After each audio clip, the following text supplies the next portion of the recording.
டபிள்யூடபிள்யூஇல வர வாரம் நடக்க போகின்ற ஸ்மாக் டவுனில் ஒரு மிகப்பெரிய மெயின் ஈவென்ட் நடக்க போகுது. அதுதான் என்னன்னு கேட்டிங்கன்னா கான்ட்ராக்ட் சைனிங். அந்த கான்ட்ராக்ட் சைனிங் யார் யாருக்கு என்ன நடக்க போகுது, எப்படிப்பட்ட சம்பவம் நடக்க போகுதுன்றதை ஃபுல் டீட்டெயிலாக தெரிஞ்சுக்கலாம். அதெல்லாம் தெரிஞ்சுக்கிறது முடியும். நீங்கள் நம்ம சேனலை சப்ஸ்கிரைப் பண்ணிச்சுங்க. இதே போல் இன்ட்ரெஸ்ட் ரெஸ்லிங் பார்க்குற உங்கள் ஃப்ரெண்ட்ஸுக்கு இந்த வீடியோ ஷேர் பண்ணி விட்டுட்டு தொடர்ந்து பாருங்கள்.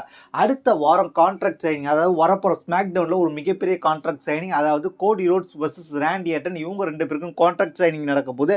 இந்த கான்ட்ராக்ட் சைனிங்கில் வந்து டிஸ்ட்ராக்ட் பண்ணுறதுக்கே பல ரெஸ்லர் வரலான்னு சொல்லப்படுகிறது. அந்த வகையில் பார்த்தீங்கன்னா யார் வரலான்னு கேட்டிங்கன்னா ட்ரிக் வில்லியம்ஸ் வரலான்ற மாதிரி சொல்லப்படுகிறது. ஏன்னா லாஸ்ட் ஸ்மாக் டவுனில் பார்த்தீங்கன்னா ட்ரிக் வில்லியம்ஸை ராண்டி ஆர்டன் அட்டாக் பண்ணியிருப்பார்.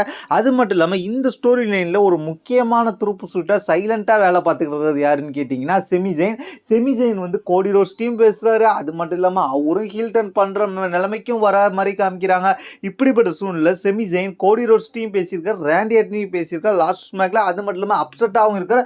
இப்படிப்பட்ட செமிசைன் தனக்கு ஏதாவது வாய்ப்பு கிடைக்கணும் இந்த ரெஸ்ல்மேனியாவில். ஏன்னா செமிசைனுக்கு எந்த வித மேட்சும் கிடையாது ஸ்டோரி லைன் படி. இப்போதைக்கு இந்த ஸ்டோரி லைனில் இன்வால்வ் ஆகி ஒரு புதுசாக ஒரு மேட்சை கிரியேட் பண்ணுறதுக்கு தான் அதிகபட்ச வாய்ப்பு இருக்குது.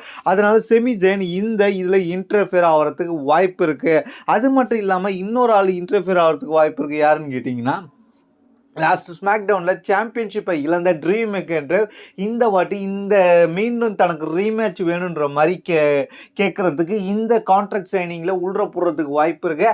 அது மட்டும் இல்லாமல் ராண்டி ஆர்டனுக்கும் ட்ரீம் மேக்கன்ட்ரிவுக்கும் ஏற்கனவே ஃபியூடு போயிட்டுருச்சு. அது மட்டும் இல்லாமல் கோடி ரோட்ஸுக்கும் ட்ரீம் மேக்கன்ட்ரிக்கும் ஃபியூடு போயிட்டுருக்கு. இவங்க ரெண்டு பேர்த்தையுமே அவர் பகை வளர்த்துருக்காரு. அது மட்டும் இல்லாமல் இதில் இன்னொரு விஷயம் இருக்குது. இந்த இடத்துல ட்ரீம் மேக்கன்ட்ரி உள்ள வந்தால் ஜாக் ஆஃப் ஃபேக்ட் வர்றதுக்கு வாய்ப்பு இருக்குது. அதனால இந்த ஸ்மாக் டவுன் நடக்க போகிற மெயின் ஈவெண்ட்டில் கான்ட்ராக்ட் சைனிங்கில் ஒரு மிகப்பெரிய கலவரமே நடக்க வாய்ப்பு இருக்கு. அதனால இந்த வாட்டி ராண்டி ஆர்டனும் கோடி ரோட்ஸும் அடிச்சுக்கிறத நம்ம பார்க்க முடியாதுன்ற மாதிரி தான் இப்போ சம்பவம் வந்திருக்கு. இதை பற்றி, அதாவது இந்த கான்ட்ராக்ட் சைனிங்கில் இவ்வளோ கலவரம் நடக்க போகிறத பற்றி உங்களுடைய கருத்து என்னன்றது கீழே உள்ள கமெண்ட் பண்ணுங்கள். தேங்க்ஸ் ஃபார் வாட்சிங்.